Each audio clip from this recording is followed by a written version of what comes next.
Hey guys, Josh here from Sportitude, and it is fast shoe review time, and it's going to be on the ASICS Meta Racer. This shoe here, men's and women's, unisex colours and designs, but obviously calling out the width specific, so D men's, B ladies through there. Now this shoe is ASICS' crack at this carbon plate phenomenon that is just taking the racing world by storm at the moment. Obviously, every brand has their own unique point of difference, and what I'm going to do today is call out everything that ASICS have done inside this shoe in comparison to essentially the other carbon plate models out there.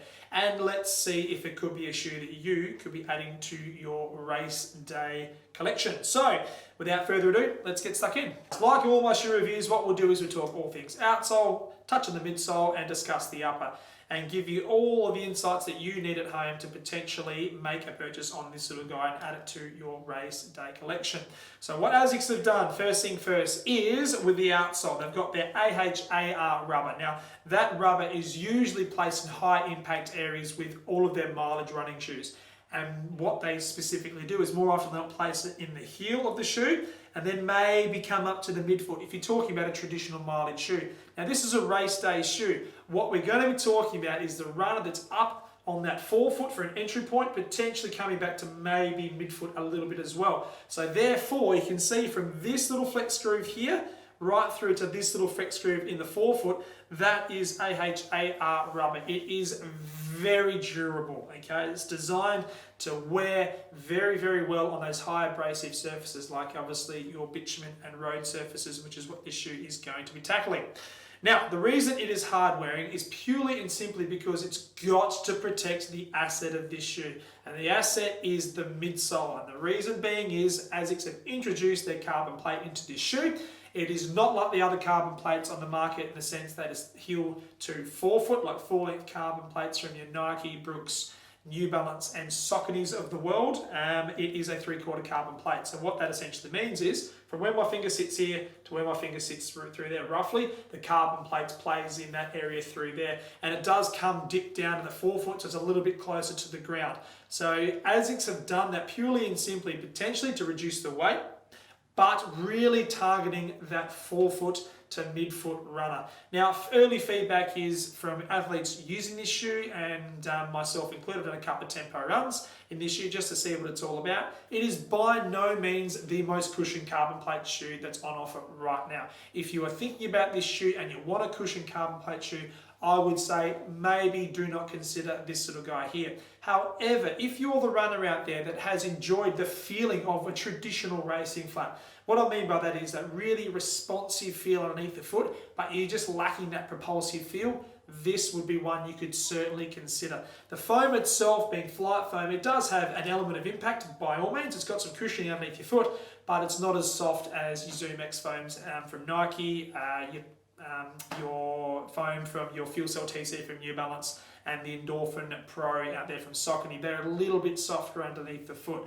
So ASICS are probably understand where they sit in the whole scheme of things, and have said there's an opportunity for us to target runners that like that traditional feeling racing flat with the carbon plate. So kudos to ASICS for finding that opportunity through there. The stack height of this little guy through here is a 24mm heel and a 15mm forefoot. So we're talking about a heel to toe offset of 9mm through there, and which is interesting because we're seeing a lot of these carbon shoes in and around that 10 or 8 to 10mm drop category, so not too far off with what they're doing. As we're coming through to the upper of this shoe, it is a very simple one-piece engineered mesh. Simple as that. So there's nothing on top of this shoe that's designed to really lock the foot down, because you want that lightweight, really free-feeling shoe when you're talking race day. So also keep in mind, the heel counter itself, there's no additional heel counter support. They have tightened the weave in regards to the mesh at the back, so you do get an element of lockdown and support through here, but there's no additional internal heel counter or plastic wedge in the back through there. As you come through to the forefoot, it is nice and breathable, strong upper. I really like what they've done in executing the feel of this upper.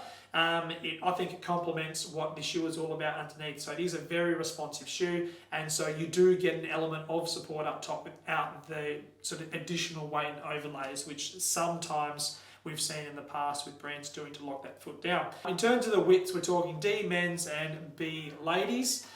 If I have to give a little bit of feedback about the sizing, it might be one thing to consider running half a size up. So I did get a pair of these in a size 9. I've done a few little gallops around and I felt them to be okay, but I may be potentially entertaining a 9.5 if I was to throw this into my race day collection. So yeah, just keep that in mind. Obviously, if you have the luxury of going to a store and trying one on, please do. I highly recommend doing that. But yeah, just keep that in mind. Maybe half a size bigger. That's both men's and women's through there.